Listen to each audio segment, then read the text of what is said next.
For 40 years, one of the most contested borders in the South Atlantic has been entirely locked down. But overnight, that status quo caught fire. A confidential email leaked from the Pentagon suggests the United States is reconsidering its long-standing support for British sovereignty over the Falkland Islands. The shift follows a specific military friction point. When the U.S. recently targeted Iranian weapons manufacturing sites, the UK and several European allies obstructed the operation by denying the Pentagon use of their air bases and flight clearance through their airspace. The leak, therefore, is an intentional message. It's a calculated diplomatic punishment aimed squarely at a historic ally. When superpowers want to exert pressure, they usually turn to trade tariffs or economic sanctions. But in this case, the U.S. is using geography. They are looking directly at the map, targeting an isolated territory thousands of miles away from London. The implicit threat is directed through Argentina. The U.S. is signaling that if the Argentine government makes a renewed push to reclaim the island sitting just off their coast, Washington will drop its backing of the UK and simply step aside. By identifying and activating these dormant geographic vulnerabilities, a superpower can bypass traditional diplomacy and use a territory's isolation as a lever to force a reluctant partner to comply. The Falkland Islands hold immense economic and strategic weight. This is a fully established, lived-in British territory. The islands house the Mount Pleasant military base, which monitors the critical shipping routes around Cape Horn. The surrounding waters generate massive revenue through commercial fisheries, and recent surveys point to highly lucrative offshore oil reserves. When Argentina invaded in 1982, Prime Minister Margaret Thatcher authorized a massive mobilization. The UK deployed an armada and 115,000 troops across the Atlantic to secure a decisive victory. But there is a crucial historical caveat to that victory.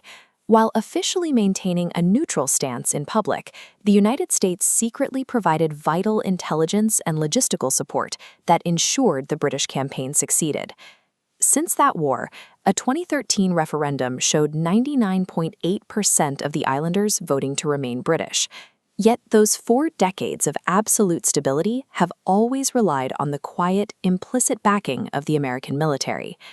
This chart compares the scale of that historic deployment to today's reality.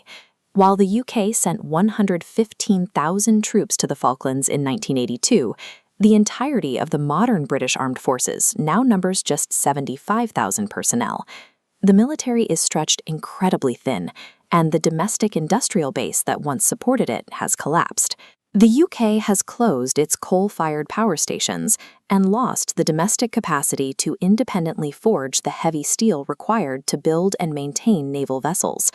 If you remove the logistical safety net provided by the United States, the modern United Kingdom mathematically lacks the material resources to unilaterally defend a territory 8,000 miles from its shores. This vulnerability is exactly what Argentina's libertarian president, Javier Milei, is watching. If the U.S. shifts its stance from implicit British ally to a strictly neutral observer, it hands Buenos Aires an immediate and massive diplomatic victory without firing a single shot.